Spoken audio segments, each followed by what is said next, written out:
Bonjour à tous.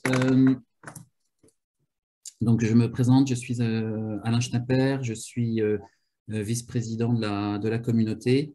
Et puis, je vais avoir le plaisir d'animer ce webinaire qui va vous présenter les restitutions d'un groupe de travail de la communauté. Peut-être avant même d'introduire, je vais demander aux participants de se présenter. Je ne vais pas avoir le ridicule de les présenter moi-même. Est-ce que, Hélène, tu veux commencer à te présenter ? Oui, bonjour. Bonjour à tous. Je suis Hélène Ndiaye. Je suis directrice générale de Maïvi, qui est la filiale d'assurance de personnes de Maïf. Laurence, est-ce que tu veux te présenter? Bonjour, donc je suis Laurence Perrault et je suis secrétaire générale pour Danone en France. Et enfin, David Emmanuel. Donc, bonjour à tous, donc, je suis David Emmanuel Viveau, je suis associé dans un cabinet de conseil qui s'appelle KEA et j'ai eu la chance d'intervenir avec un double rôle dans ce groupe, en même temps co-animé avec Alain et en même temps témoigner d'expérience de KEA. Et enfin, Mélanie, puisque tu as, en te rapprochant de ton écran. Bonjour à tous, donc je suis Mélanie Clément-Lamotte, en charge des formations et des groupes de travail au sein de la communauté des entreprises à mission. Merci, et donc bienvenue à tous dans ce séminaire. Peut-être avant de démarrer, je vous rappelais que la communauté des entreprises à mission est donc une association d'intérêt général qui regroupe des dirigeants de sociétés à mission, mais également des dirigeants d'entreprises en chemin vers l'entreprise à mission. Elle inclut également des chercheurs, c'est une des particularités de l'association, et puis ce que nous appelons affectueusement des corporate activistes, donc souvent des salariés ou des acteurs indépendants qui militent ou qui poussent ou qui contribuent au déploiement du modèle de l'entreprise à mission. La vocation de l'association, qui regroupe plus de 400 membres, c'est de promouvoir, mais aussi d'enrichir le modèle de l'entreprise à mission en France, et puis, vous l'avez certainement vous en avez entendu parler aussi en Europe, puisque nous poussons et nous espérons que petit à petit, dans l'Europe, des modèles équivalents à celui de la société à mission se diffusent. Voilà. Alors, sans plus tarder, nous allons rentrer dans le vif du sujet. Donc, je vais partager un petit support qui va me permettre donc de présenter dans un premier temps le contenu dans les grandes lignes du travail qui a été fait par ce GT des 100 jours. Puis, dans un deuxième temps, chacun des trois témoins viendront parler, raconter comment eux, ça s'est passé ces premiers jours de la société à mission.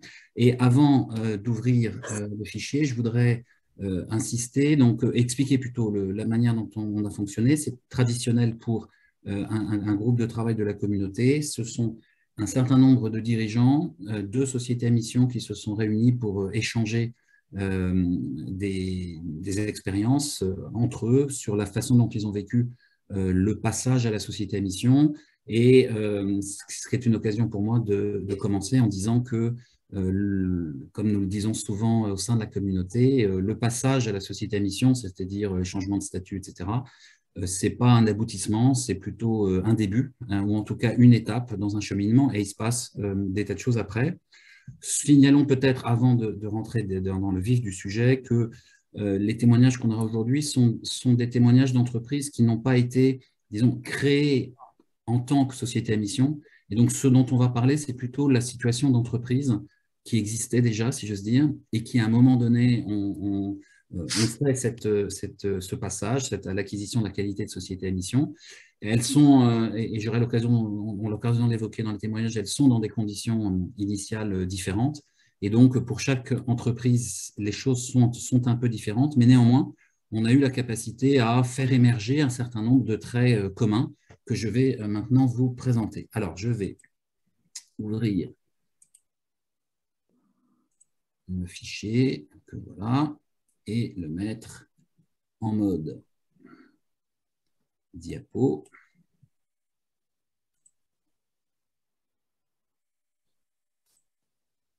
Est-ce que vous le voyez en mode diapo? Oui. Parfait. Alors, donc, Donc, le déroulement, je l'ai dit, je vais vous présenter rapidement les différents contributeurs. Ce que nous avons appelé les 4 chantiers, c'est-à-dire nous avons structuré ce qu'on a, en quelque sorte, tout ce qu'il y a à faire une fois qu'on est passé société à mission pendant la première année.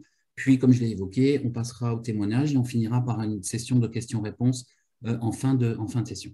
Alors, ont contribué au travail Benoît Briat, qui préside la MGP. La MGP, c'est une mutuelle à mission des forces de sécurité. Nicolas Rohr, qui est le cofondateur de Fago, la marque de distribution de vêtements.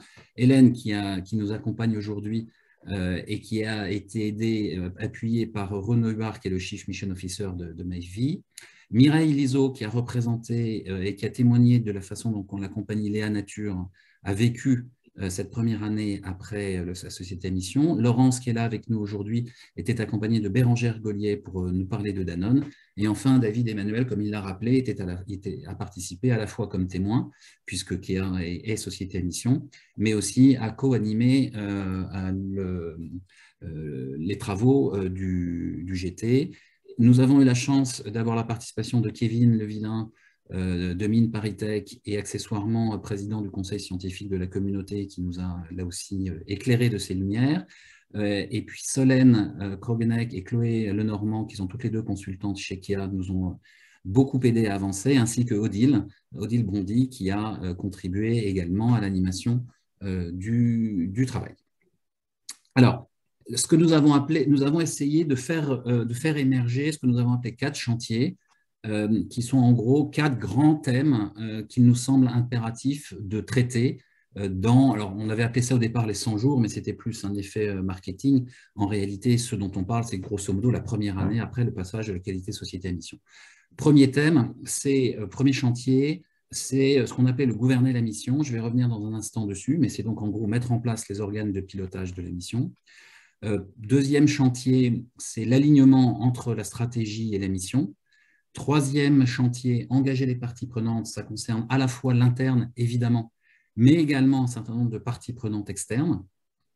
Et puis enfin, un 4e chantier de passage à l'action, plus immédiat et plus concret, comme je vais évoquer dans une seconde. Ces 4 chantiers, il n'y a pas d'ordre entre ces 4 chantiers, c'est-à-dire qu'il n'y a pas l'un puis les suivants. Il faut mener des choses en parallèle. Et puis enfin, dernière remarque, ces 4 chantiers, ce n'est pas, c'est pas 4 domaines étanches entre lesquels il n'y aurait pas d'interaction, c'est tout le contraire. Il y a toute une série de choses qu'on est amené à faire qui contribuent à ces différents chantiers, mais néanmoins, il nous a paru pertinent de les identifier. Alors, si je rentre un peu plus, juste avant de rentrer plutôt dans le détail de chacun des chantiers, donc, comme vous savez, traditionnellement, systématiquement, le groupe de travail il a produit un livrable qui est d'ores et déjà téléchargeable sur le site de la communauté et qui est constitué d'une description simplifiée des 4 chantiers, puis ensuite, en gros, un chapitre par chantier. Et pour chacun de ces chapitres, on a essayé de décrire ce qu'est la situation qu'il faut viser au bout d'un an. Donc, où est-ce qu'on devrait idéalement en être au bout d'un an? Pour ça, les actions à lancer à court et moyen terme, mais on a également identifié les questions clés à traiter, autrement dit, un peu les difficultés sur lesquelles il faut anticiper, et en tout cas, les bonnes questions à se poser. Et puis, on a identifié un certain nombre de bonnes pratiques qui sont évidemment nourries des témoignages des uns et des autres, et parmi lesquelles vous pourrez piocher tout en vous adaptant aux caractéristiques propres de la situation dans laquelle vous êtes. Alors, je vous ai dit qu'il y avait 4 chantiers. Le premier, celui qui s'appelle gouverner la mission, en gros, ça consiste, d'une part, pour des entreprises pour qui l'acquisition de la qualité de société à mission représente une vraie transformation, on peut avoir intérêt à s'organiser pour piloter cette transformation avec un minimum de dispositifs de pilotage. Donc là, c'est au sens de pilotage de projet. Mais les points essentiels du gouverner la mission, c'est d'abord et avant tout, c'est installer les organes de gouvernance de la mission et rendre ces organes opérationnels, et donc notamment le comité de mission, dont la mise en place au bout d'un an, l'expérience montre que c'est un sacré challenge et qu'il y a beaucoup de choses à faire, ce qui fait qu'il y a un certain nombre de questions clés qui émergent à ce moment-là et vous aurez des éléments de réflexion pour répondre à ces questions dans le livrable. C'est notamment comment est-ce que le fonctionnement du comité de mission doit s'articuler avec les autres organes de gouvernance et de pilotage quand il y en a. Comment, pour les entreprises qui ont une histoire en déploiement de la RSE et qui ont déjà un comité de parties prenantes, en quoi c'est la même chose et en quoi c'est différent de mettre en place un comité de mission et comment faut-il que les deux choses se positionnent l'une par rapport, les deux instances se positionnent l'une par rapport à l'autre.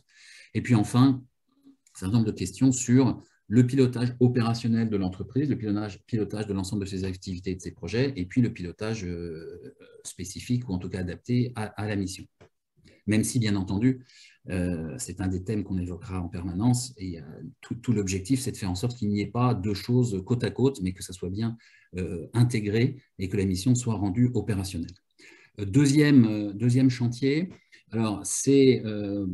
et ça, c'est particulièrement important pour des entreprises d'une certaine taille, c'est ce qu'on appelle l'alignement entre la stratégie et la mission. Et donc là, ça consiste essentiellement à, d'une part, clarifier, identifier, formaliser les implications de la mission sur la stratégie.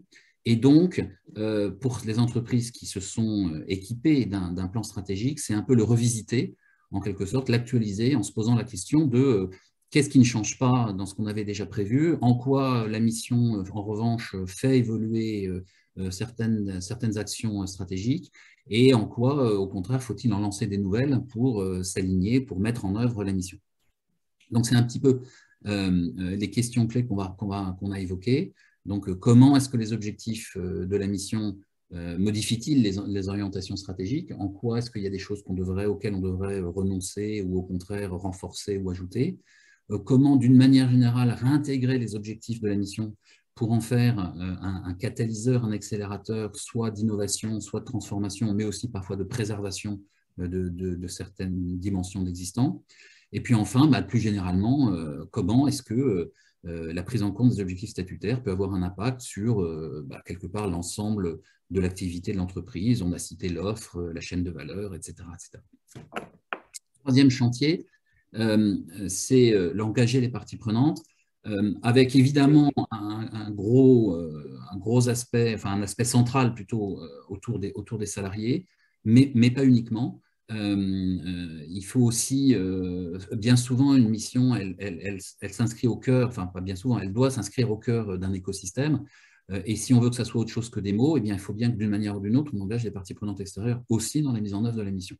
Alors, donc, l'objectif de l'action, c'est d'engager les parties prenantes dans la transformation telle qu'elle est envisagée et faire en sorte qu'ils deviennent acteurs de cette transformation.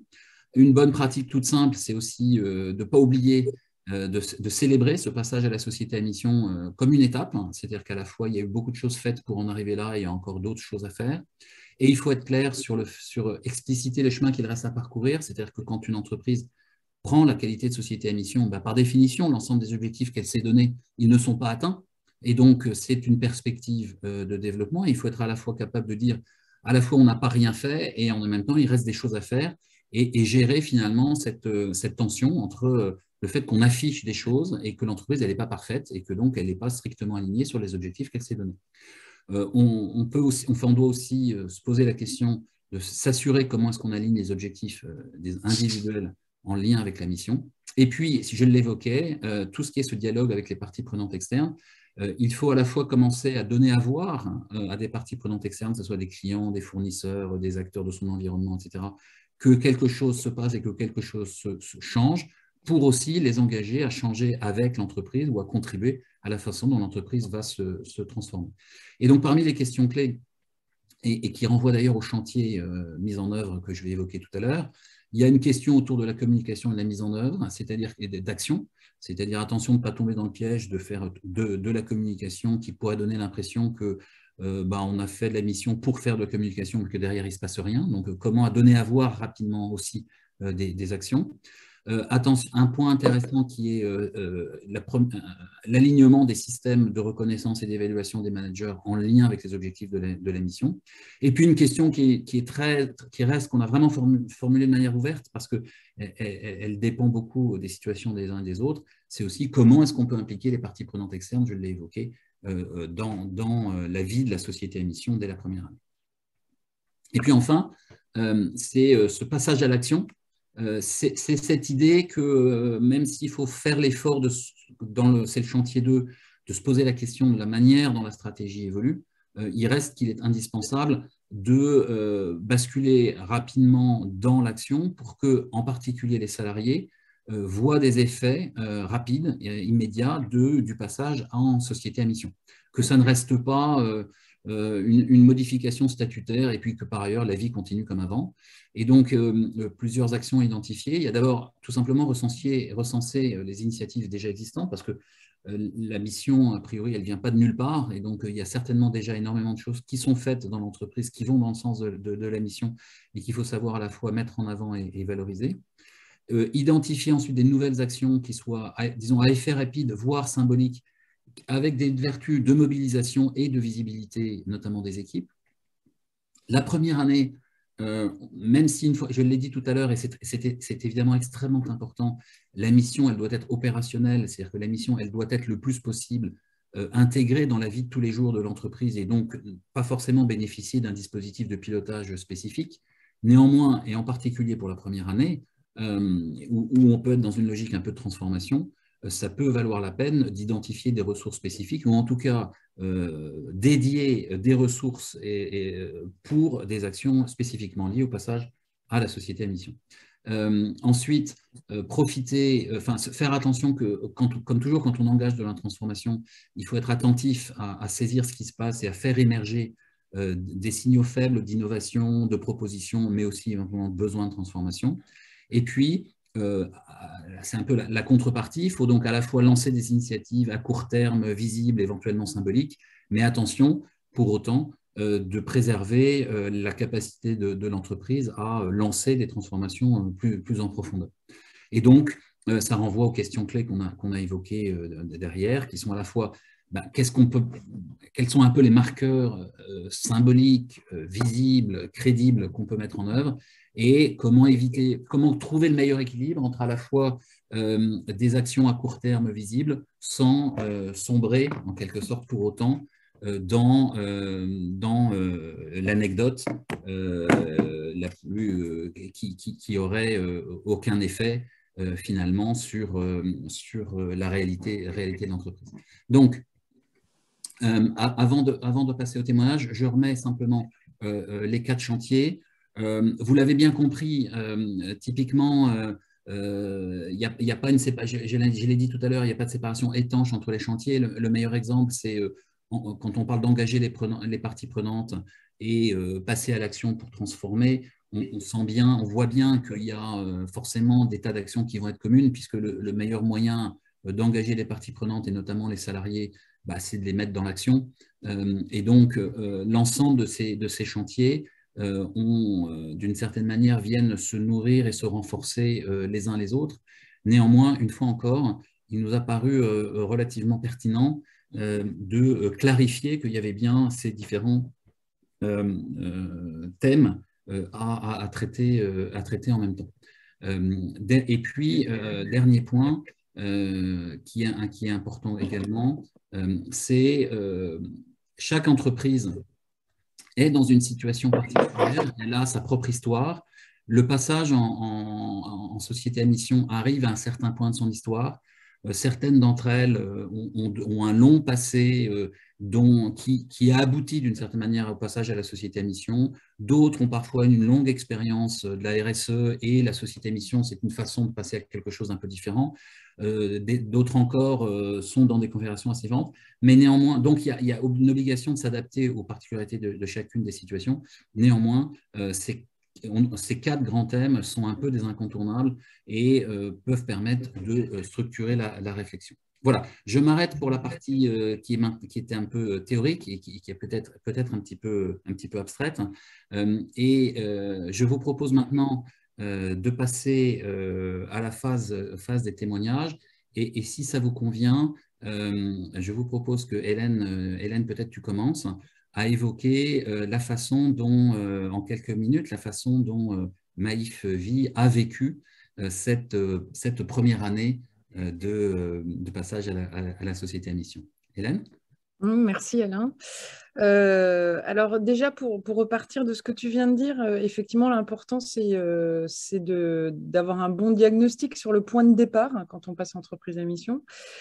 Nous, en tant que mutuelle, et puis Maïf, entre assureurs militants, et puis nous, Maïvi, filiale de Maïf, qui est déjà passée entreprise à mission il y a 1 an, il y avait une impression de « on y est déjà ». Donc, c'est un avantage parce qu'on a fait pas mal de choses, mais c'est un inconvénient parce que on ne voit pas forcément ce qu'il y a à faire. Donc, je le dis et vous allez voir que dans ce que je vais exprimer, c'est évidemment le sujet central. Donc, comment on a fait? Bon, on a commencé par se poser la question de la raison d'être des engagements. Donc, ça, pour nous, ça a été facile parce qu'on a repris la raison d'être et les engagements de Maïf. On s'est dit de toutes les façons, on est une filiale de Maïvi. Il y a sûrement des spécificités, des voies à porter, mais c'est plus facile. Donc, cette étape-là a été finalement assez facile. Et puis après, il a fallu travailler justement sur toute la cohérence et l'inscription dans les gouvernances existantes. Hein, tu en as parlé. Donc, en termes de gouvernance, ce qu'on a fait, c'est qu'on s'est dit, bon, soyons pragmatiques, on a un dispositif au niveau du groupe, on nomme un Chief Mission Officer, donc Renaud Huard, que tu as mentionné tout à l'heure, au sein de Maïvi, qui sera l'interlocuteur très, très rapproché hein, du Chief Mission Officer de Maïf, et de toutes les façons, on va construire notre démarche avec Maïf autour d'une gouvernance qu'on a voulu la plus agile, hein, c'est-à-dire on s'est dit on ne va pas recréer un comité où on s'assure qu'on est bien coordonné, etc. Non, on va travailler ensemble de la manière la plus simple possible. Et par contre, on va l'inscrire dans la gouvernance actuelle. Donc, typiquement, pour donner un exemple, le point sur la mission est évoqué tous les mois en comité de direction générale de Maïvi. Le Chief Mission Officer de Maïf vient et on fait le point sur les grandes étapes, soit passées, soit à venir. Et ça, pour nous, c'était un élément clé. C'était complètement inscrire la mission dans les gouvernances et pas rajouter quelque chose. Le deuxième sujet, ça a été comment on construit hein, cette mission, sur quels engagements concrets et comment du coup on embarque nos parties prenantes. Donc pour ça, on a fait des ateliers assez nombreux avec des salariés, des alternants aussi, des jeunes alternants pour entendre la voix des jeunes, leur attente, des parties prenantes qui ont pu être des sociétaires, des administrateurs, des membres aussi d'équipe de Maïf hein, qui travaillent avec nous en support, notamment la direction des investissements, évidemment pour Maïvi, c'était essentiel. Et on les a fait travailler sur concrètement qu'est-ce qu'on pourrait faire dans le cadre des engagements et d'entreprises à mission. Et tout ça a été clôturé par a été marqué par un événement. Alors, c'était pendant le Covid, donc c'était à distance, hein, c'était digital un peu comme là, mais un événement où qu'on avait appelé Tous en action, mise en action, avec tous les salariés, où on présentait l'issue des chantiers. Voilà, où il y avait effectivement beaucoup de salariés, des parties prenantes, etc. Et la première structuration de propositions concrètes qu'on pouvait faire autour d'entreprises à mission. Je pense que ce qui est pour moi une réussite c'est une réussite et c'est consciemment qu'on l'a fait comme ça, c'est que on l'a rentré dans la gouvernance et on l'a pas mis à côté. Parce que l'important, et j'y reviendrai tout à l'heure, il ne faut pas que ce soit vécu comme un projet de plus.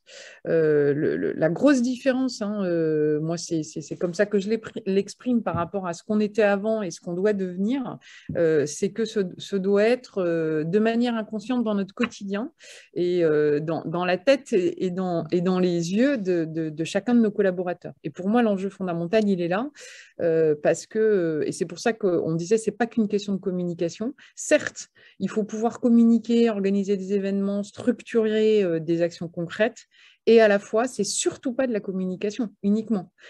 C'est un des biais dans lequel on pourrait tomber. Si l'enjeu, c'est d'embarquer toutes les parties prenantes et tous les salariés, sinon pour moi, c'est un échec. Donc voilà. Donc à l'issue de ce premier rendez-vous, donc effectivement, on a quand même structuré une feuille de route mission avec des jalons très clairs en fonction des différents engagements. Alors concrètement, il y a des choses autour des accords du temps de travail, hein, l'organisation du temps de travail, où d'ailleurs on a fait des choses concrètes sur la façon dont on a construit les nouveaux accords, sur les nouveaux produits et les placements verts que l'on fait en épargne, notamment, sur la sélection médicale en prévoyance. Donc ça, c'est des choses finalement assez classiques. Et puis après, il y a des choses un peu plus comment dire, qu'on pourrait penser faciles et qui sont à la fois très compliqués autour du zéro papier et du Green IT. Hein, c'est des sujets qui sont hyper compliqués, sur lesquels on a voulu vraiment travailler parce qu'on s'est dit que c'était un bon moyen d'embarquer tout le monde.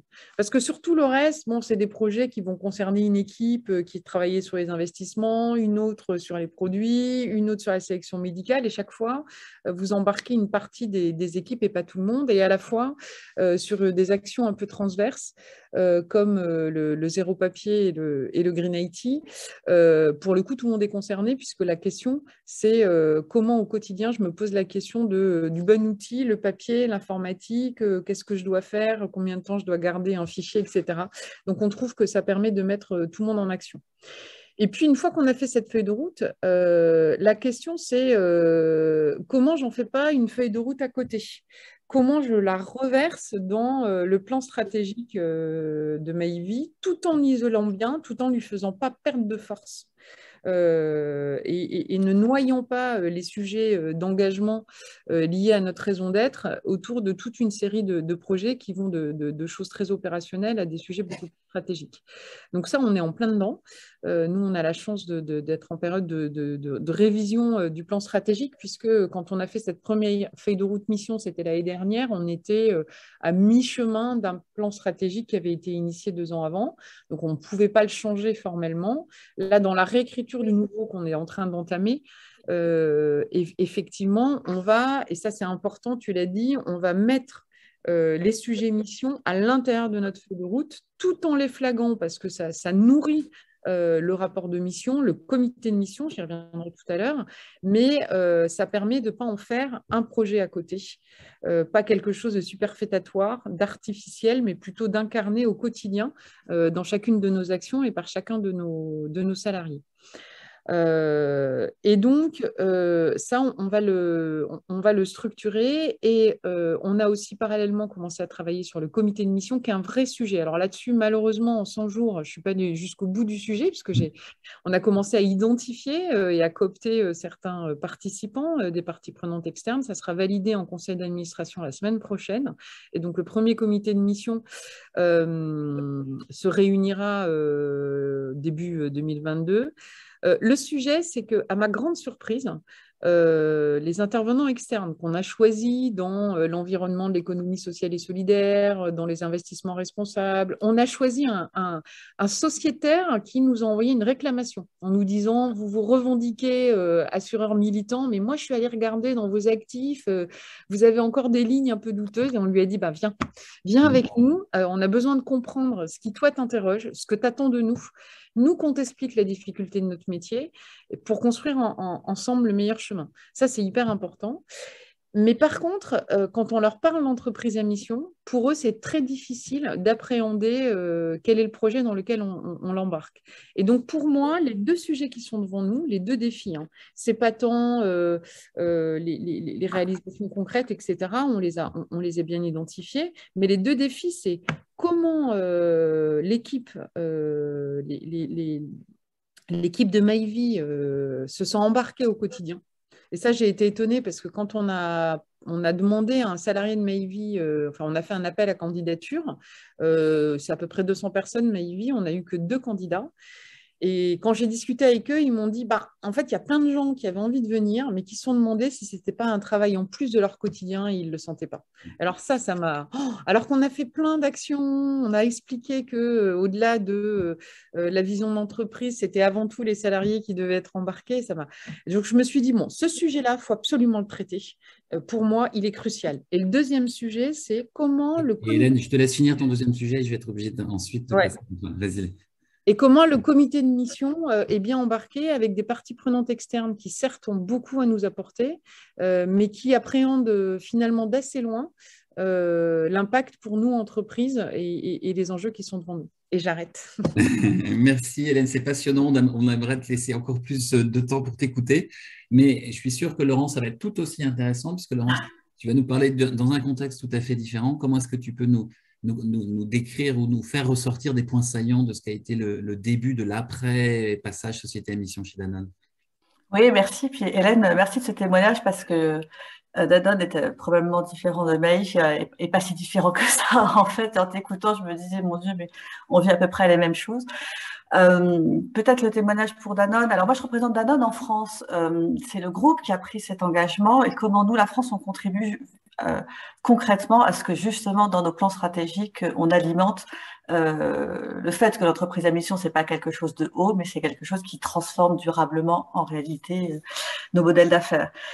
Peut-être le témoignage, c'est de dire, tu le mentionnais, nous, on n'est pas une native entreprise à mission, et pour autant, ça fait 100 ans qu'on existe sur le marché, avec finalement dans l'ADN de Danone, et ça, c'est important aussi pour que ce soit vraiment en fait dans ce que l'on produit chaque jour.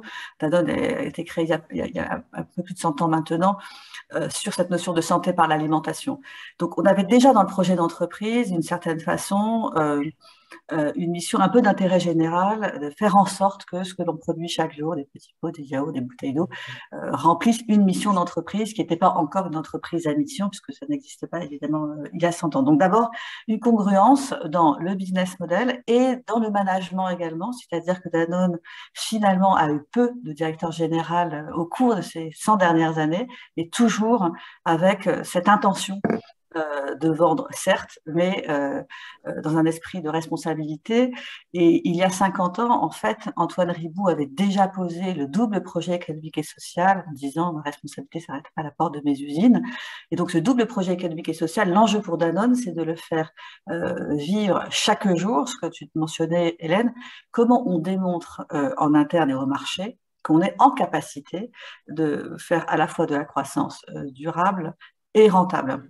Et les derniers événements, vous l'avez vu, effectivement, quand on est attaqué aussi violemment qu'on a pu l'être jusqu'à la chute de notre président, ce sujet de tension entre court terme et long terme, c'est vraiment au cœur de notre préoccupation de dirigeants et de collaborateurs. Donc d'abord, c'est une histoire d'entreprise, c'est incarné, c'est écrit déjà, c'était pas dans les statuts, mais c'était écrit dans la mission, et ce, depuis 100 ans, depuis 50 ans avec le double projet, et plus récemment par Emmanuel Faber, quand il l'a posé dans le business model, ce qu'on appelle chez nous One Planet, One Health.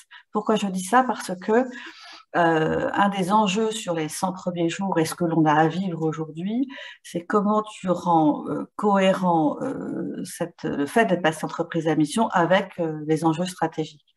Et je finirai par ça tout à l'heure, mais ce qu'on va faire notamment à partir de 2022, c'est de mettre même les KPI extra-financiers au même niveau que les KPI financiers. Comment pas simplement tu fais du reporting à ton comité à mission, mais on pilotera demain, on pilote déjà aujourd'hui, on le pilotera demain, le fait de faire de la rentabilité et de la durabilité au même niveau, à la fois vis-à-vis de l'externe et également, on en parlait dans la rémunération des dirigeants, c'est-à-dire qu'on veut absolument que ça fasse partie complètement, qu'on l'intègre, ce que tu disais, Hélène, justement, dans le quotidien de ce que l'on pilote.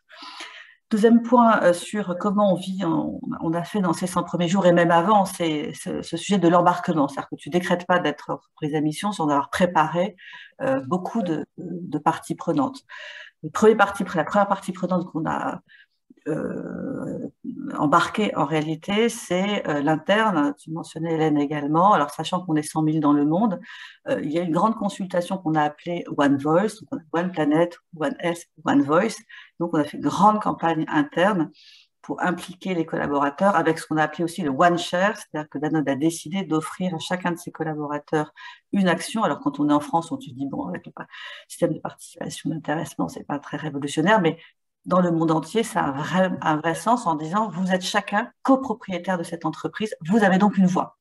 Et vous avez une voix, et c'était totalement important quand la première année, on a voté le statut d'entreprise à mission. Ce qui est intéressant, c'est qu'à plus de 90% de nos actionnaires, y compris nos collaborateurs, nous sommes passés entreprise à mission, ce qui rend d'ailleurs curieux la chute derrière d'un actionnaire qui est rentré et qui a fait chuter le truc, alors que 90%, quelques mois avant, avaient voté le statut. Donc, un gros travail sur l'interne, notamment avec des workshops, effectivement, pour partager. Et on a vu, et ça faisait plusieurs années qu'on le voyait dans nos enquêtes internes, que le sujet de la responsabilité, alors nous, c'est sur le packaging, c'est sur la transition vers le bio, enfin, tout notre système de production, les collaborateurs étaient hyper sensibiliser et nous challenger en disant mais sommes-nous sûrs qu'on répond vraiment aux attentes de la société dans tout ce que nous produisons chaque jour. Donc ça c'était une tension très forte aussi qui montait, y compris auprès de nos collaborateurs.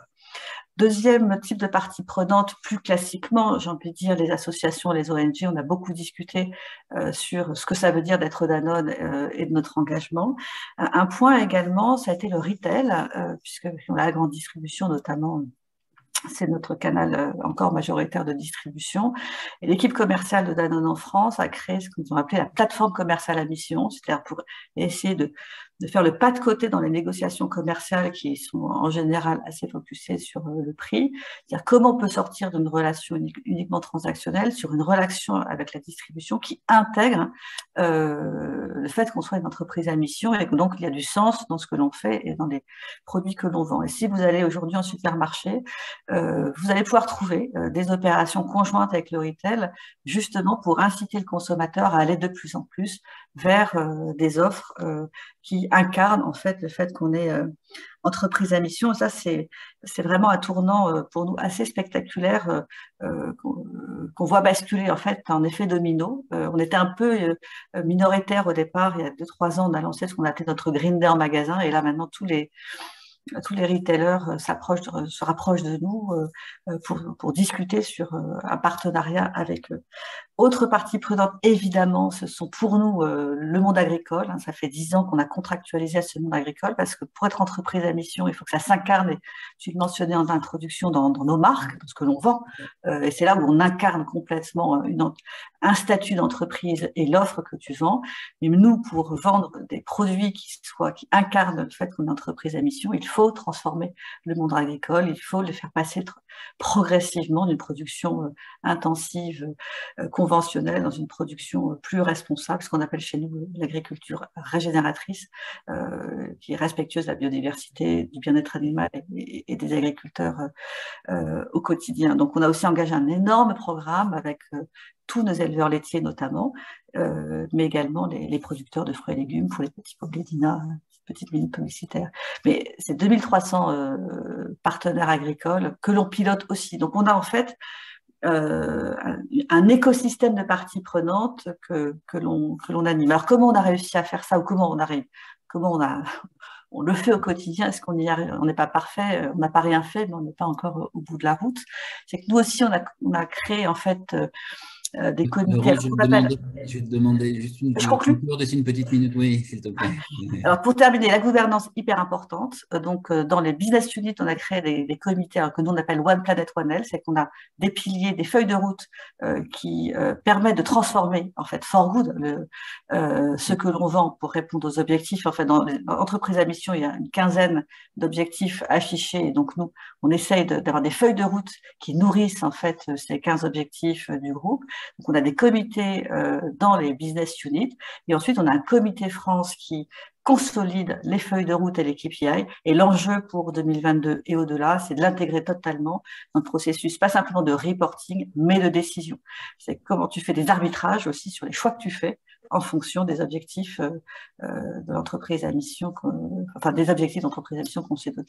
Voilà, donc mon témoignage, c'était de dire il faut tout de suite, si tu veux que ça soit concret, que ça reste pas un projet d'un dirigeant, pour transformer ton business model, il faut que tu l'intègres totalement dans ton processus de gouvernance, de transformation. Et le dernier point, je vais juste là-dessus, c'est aussi les usines. Les usines doivent se transformer. Et dans ce processus industriel, c'est absolument colossal qu'on ait des lignes de production qui intègrent aussi cette grande transformation. Et je m'arrête là peut-être. Merci Laurent, c'est passionnant. On voudrait que ça dure des heures, mais on ne peut pas. David, Emmanuel, quelques minutes pour parler du témoignage de Kéa, on t'écoute. Donc peut-être juste en 2 mots, Kéa, notre métier, c'est du conseil en stratégie et en transformation. Et donc pour nous, le passage entreprise à mission, c'était intégrer la question de la responsabilité du développement durable au cœur de notre conseil et donc au cœur de nos missions.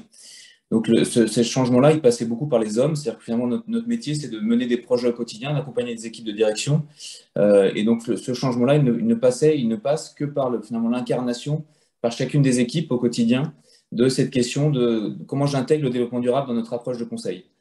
Dans les 100 premiers jours, il y a eu un gros sujet de gouvernance, déjà, que tu citais Alain dans les chantiers importants, un gros sujet d'alignement de la gouvernance avec la question de la mission. Nous, c'est passé par un certain nombre d'actions assez concrètes. Par exemple, chaque associé a signé une charte de délégation qui intègre les objectifs de la mission dans ses objectifs. C'est-à-dire que moi, par exemple, en tant qu'associé de KIA, j'ai une charte de délégation de pouvoir et je me suis engagé finalement à porter les objectifs de la mission concrètement, je les ai signés dans mon action au quotidien. C'est passé aussi par l'évaluation des consultants, c'est-à-dire que dans ce côté alignement de la gouvernance, 100% des collaborateurs aujourd'hui sont évalués sur leur contribution à la mission et une traduction très concrète de qu'est-ce que pour eux dans leur quotidien de contribuer à la mission. Et puis dans la gouvernance, il y a aussi un gros sujet, vous l'avez cité, du comité de mission. Je pense qu'un des gros enjeux, c'est comment on fait monter en puissance ce comité de mission, sachant que c'est des gens qui sont externes à l'entreprise. Donc comment est-ce qu'on les choisit bien déjà, comment est-ce qu'on choisit des personnes qui ont des bonnes compétences pour pouvoir porter un regard sur ce qu'on fait, et surtout comment est-ce qu'on les aide à monter en compréhension de ce qu'on fait, sachant qu'ils sont extérieurs, et donc comment est-ce qu'on les fait venir finalement dans l'entreprise pour qu'ils puissent se rendre compte de qui on est, de ce qu'on fait et pouvoir témoigner. Donc ça, c'était un des gros premiers sujets, c'est l'alignement de la gouvernance, et on est même allé jusqu'à l'alignement de notre financement, c'est-à-dire qu'on a la chance de travailler avec le Crédit Mutuel, qui est une entreprise à mission aussi, et on a levé de la dette pour faire des projets de croissance externe, et le Crédit Mutuel a assujetti le coût de la dette au remplissage de nos objectifs d'entreprise à mission. Donc, on a réussi à commencer à aligner notre système financier avec les objectifs de notre mission. Le deuxième gros sujet, tu le disais, Laurence, je crois qu'Hélène aussi t'insistait dessus, c'est la pédagogie et le dialogue, c'est-à-dire qu'il y a un vrai enjeu à finalement expliquer à l'ensemble des salariés, des parties prenantes clés, notamment les salariés, pourquoi est-ce qu'on n'est pas passé entreprise à mission, en quoi ça s'inscrit dans notre développement, en quoi ça vient puiser dans ce qu'on était et en quoi ça s'inscrit dans notre développement futur. Donc, on a travaillé beaucoup sur des tables rondes avec nos équipes, 100% des équipes. On relance un cycle de dialogue avec 100% des salariés en janvier. Donc, une cascade dans laquelle on va offrir 2h30 de discussion à chacune de nos équipes sur finalement pourquoi on est passé entreprise à mission, qu'est-ce que ça a changé pour nous, qu'est-ce que ça change dans le quotidien des uns des autres, en quoi est-ce que chacun peut contribuer concrètement dans son action. Et donc, c'est une grande démarche de dialogue et c'est important de beaucoup dialoguer puisqu'on voit qu'il y a souvent une tension qui s'inscrit entre l'ambition qu'on déclame, qui est forcément ambitieuse, en rupture pour l'avenir, et puis la réalité de ce que voient les salariés au quotidien. C'est-à-dire qu'il y a souvent une tension, on voit les salariés nous disent mais ça ne va pas assez vite, ou en tout cas il y a un écart entre ce que vous dites et ce qu'on fait. Et je pense que c'est normal puisqu'on déclame une ambition qui est long terme, et donc il y a un besoin de beaucoup dialoguer avec les équipes pour expliquer le chemin qui nous reste à parcourir et ce que chacun peut être amené à faire. Il y a beaucoup de formations aussi. Je pense que c'est important d'élever en conscience les équipes sur finalement les enjeux, les nouveaux enjeux auxquels on est confronté. Pourquoi est-ce que finalement pour KIA, cette question finalement du développement responsable est au cœur de notre action. Donc on a formé 100% des collaborateurs l'année dernière. On relance un cycle là pour l'année prochaine de formation avec des actions de sensibilisation comme la fresque du climat par exemple, et puis des actions de formation plus spécifiques sur les nouveaux modèles économiques ou sur la performance extra-financière par exemple. Je pense que le troisième gros enjeu, c'est vraiment de passer à l'action. On nous disait, c'est un des chantiers importants, c'est de démontrer des actions concrètes et des actions emblématiques. Nous, on a construit une action qui est très importante pour nous. Notre métier, c'est de faire des projets au quotidien. Et donc, on a lancé un rituel au démarrage de chacun des projets qu'on appelle la fiche impact ou l'analyse d'impact. Et l'idée, c'est d'identifier, donc avec l'équipe projet et avec ce qu'on appelait des coachs impact, on a formé des coachs impact au sein de KEA, Donc, c'est d'identifier en quoi est-ce que le projet va pouvoir contribuer à des enjeux de transformation responsable.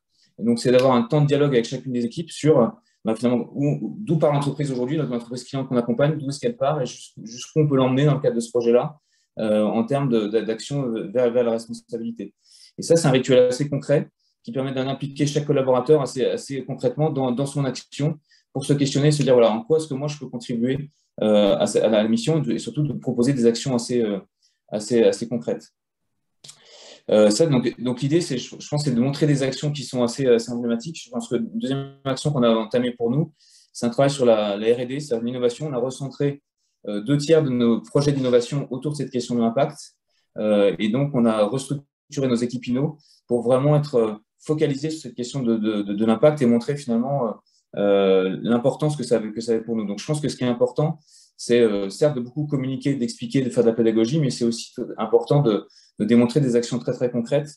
Et notamment, je pense que l'implication du dirigeant est une question importante. On a la chance, nous, d'avoir un président qui a mis cette question de l'entreprise à mission au cœur de son mandat et qui est très, très engagé. C'est sûr que pour les collaborateurs, c'est un point de cohérence assez important. Je vois que le temps tourne, donc je vais peut-être m'arrêter là, mais en tout cas, pour nous, c'est vraiment aligner le système de gouvernance, responsabiliser les managers et faire beaucoup de pédagogie avec des actions emblématiques assez concrètes dès l'année 1. Merci David Emmanuel. Alors merci à vous trois. C'était passionnant, ce qui moi me surprend pas parce que ça donne un petit écho de tous les échanges qu'on a pu avoir dans le cadre du groupe de travail. Je crois que c'était intéressant aussi d'avoir des entreprises aussi différentes les unes des autres en montrant malgré les différences, il y a bien des traits communs qui ressortent. Alors on va passer on a un petit 10 minutes encore pour essayer de prendre des questions. Merci à Mélanie, puisque tu as saisi au fil du chat les questions qui apparaissaient. Alors, il y a une question qui est apparue pendant l'intervention d'Hélène, mais il y en a une quasiment la même pendant l'intervention de Laurence, puis d'ailleurs de David Emmanuel, donc je ne sais pas qui voudra répondre, mais c'est en gros une question autour du comité de mission, avec, je dirais, deux questions. Il y a des questions autour de comment avez-vous choisi la composition de votre comité de mission, et puis surtout, quelle ambition pour le premier rapport du comité de mission au bout d'un an, alors qu'une part de cette première année est absorbée par sa mise en route avant de produire réellement. Qui a envie de traiter cette question du comité de mission, qui est effectivement une question très, très pertinente et très délicate? Moi, je veux bien dire 2 mots rapidement. Nous, on a 3 engagements chez KEA. Et en fait, on a choisi les membres du comité de mission avec des compétences qui permettent de porter un regard sur chacun de ces 3 engagements. Donc, par exemple, on a une inflexion autour de l'environnement. On a pris quelqu'un de WWF, par exemple, pour nous mettre un regard spécifique sur cette question, l'environnement nous challenger. Donc, dans la composition, on a essayé d'équilibrer, rechercher des compétences qui correspondaient à chacun de nos 3 engagements et nous apporter un regard sur chacun de ces 3 engagements. C'est un peu la même chose pour Maïf. Hein, Maïf et Maïvi, on est allé chercher des compétences externes qui correspondaient aux engagements et sur des compétences qu'on n'avait pas nous en interne. Donc typiquement tout ce qui est lié au changement climatique. On est allé aussi, alors on est en train, parce que c'est pas fini, de chercher aussi des jeunes qui sont en train de redéfinir ce qu'ils attendent des entreprises, et ça nous paraît hyper intéressant, parce qu'en termes de durabilité, ces jeunes engagés qui ont des demandes assez fortes, on voit bien qu'il y a une pression qui monte, avec un mouvement d'engagement un peu différent de celui qu'on a connu. Voilà. Après, on a pris évidemment des parties prenantes plus classiques. Mais effectivement, c'est essayer d'en profiter pour aller chercher des compétences.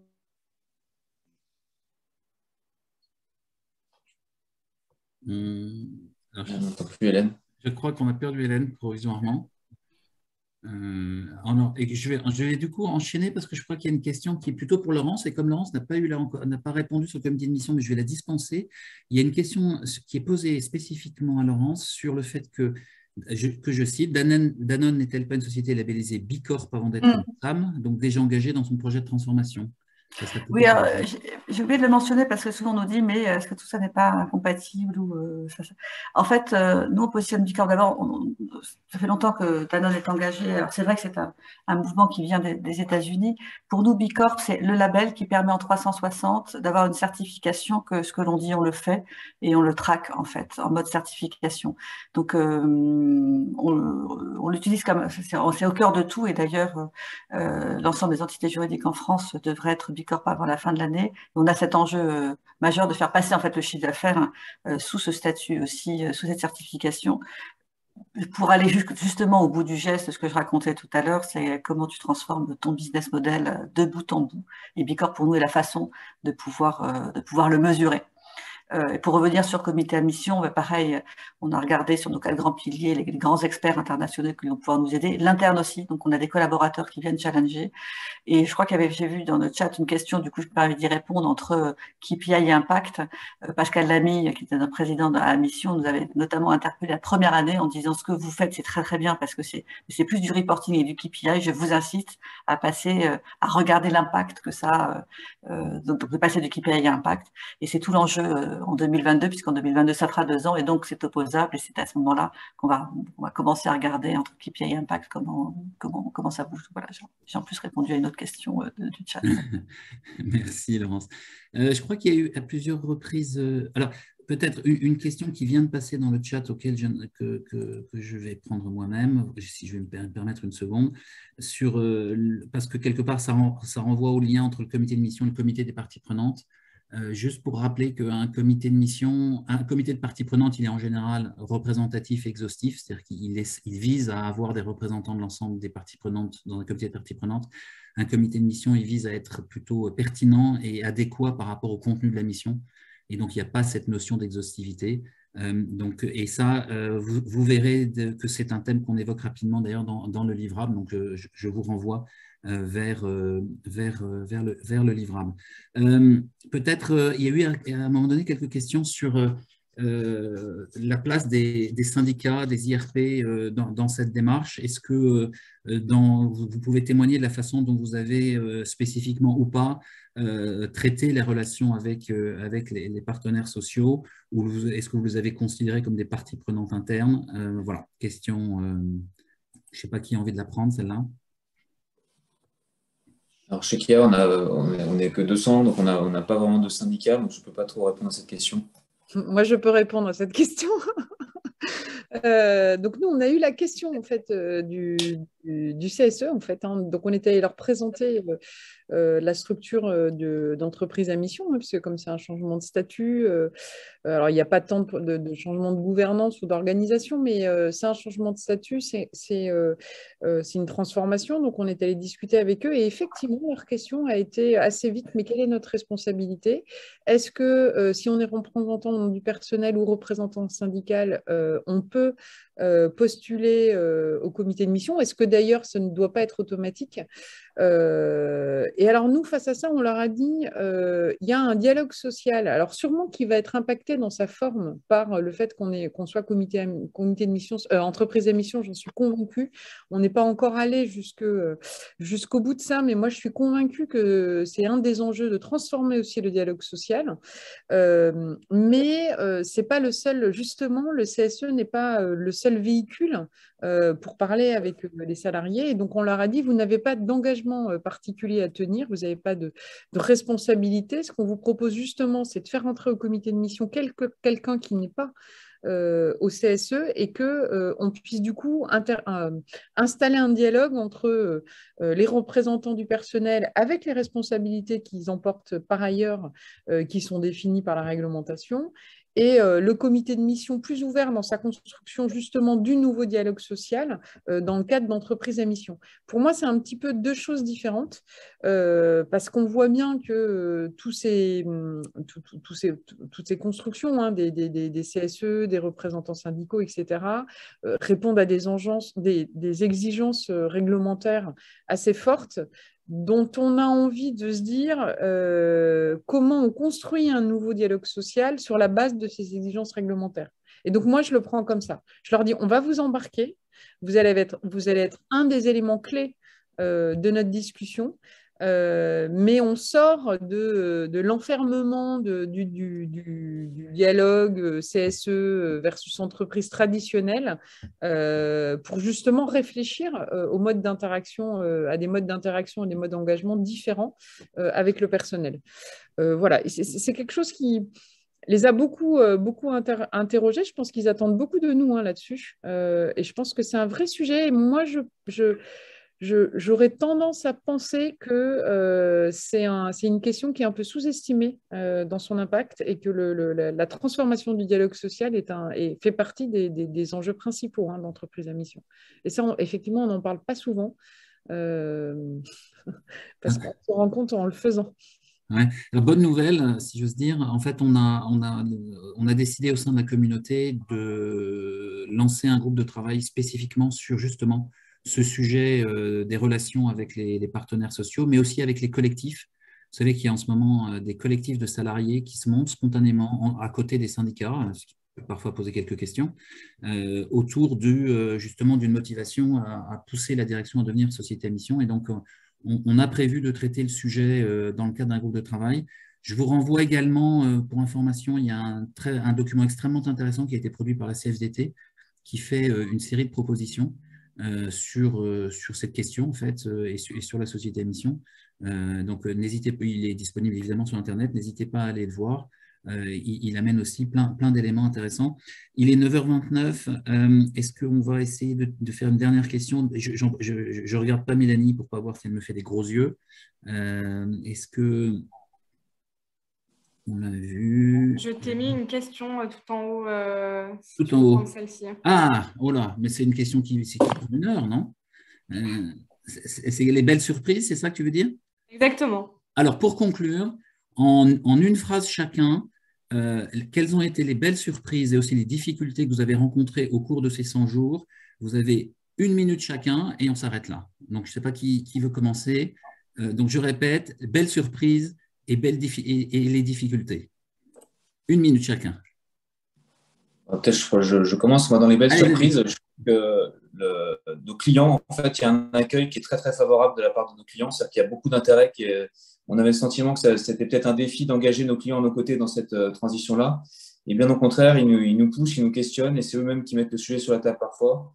Donc, je pense que dans les belles surprises, il y a le fait que nos clients sont réceptifs et ont envie de nous accompagner dans cette transition-là. Voilà, belle surprise. Super. Hélène.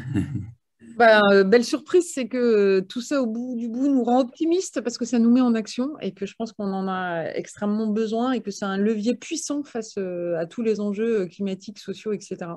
Et qu'il n'y a rien de pire que de se sentir complètement immobilisé, d'avoir peur. Donc c'est un très bel outil de mise en action et d'optimisme. Et voilà, alors je ne sais plus. Il y avait des difficultés, mais on va peut-être finir sur cette touche positive et qui va nous remonter pour la journée. Laurence. Oui, je rejoins ce qui a été dit, c'est que ça crée un élan en interne absolument incroyable, y compris pendant le Covid. En fait, ça vous donne une mission bien plus haute que simplement livrer des caisses de yaourt dans les magasins, donc avec du sens. Ça crée du sens et donc de l'engagement. Et ça, alors, je ne sais pas si c'est une surprise, en tout cas, on a vraiment constaté. Et la difficulté dans une entreprise industrielle comme Danone, c'est de faire pivoter toute cette transformation. Et ça, c'est long, c'est difficile, ça engage beaucoup de capex et donc des choix difficiles. Et quand bien même nous appelons Danone, en fait, cette tension court terme, long terme, la grande difficulté ayant été effectivement l'attaque que l'on a reçue, où on veut nous faire plier en disant concentrez-vous sur votre court terme et pas sur le long terme. Donc, il faut démontrer au monde qu'un double projet économique, social, sociétal et environnemental, c'est l'avenir des entreprises. Et donc, il faut qu'on tienne bon. Et on tient bon parce qu'on a 100 000 danonneurs qui, chevillés au corps, ont envie de faire perdurer le modèle. Et au moins 400 membres de la communauté qui sont derrière vous dans ce combat. Oh. On compte beaucoup sur Danone comme exemple qui va être forcément réussi de transformation d'une grande entreprise. Merci à tous. Merci tous les trois de votre contribution. Je crois que c'était passionnant. Et puis surtout, je m'adresse à tous ceux qui nous ont écoutés. Surtout, n'hésitez pas à aller voir le livrable. Il y a beaucoup de contenu, il y a beaucoup d'échanges, et il y a beaucoup de témoignages, pardon. On a essayé de répercuter un maximum de choses pour que ça soit le plus concret possible. Et on espère que ça va vous aider. Et donc, merci encore de votre participation et à très bientôt. Au revoir. Au revoir. Au revoir. Au revoir.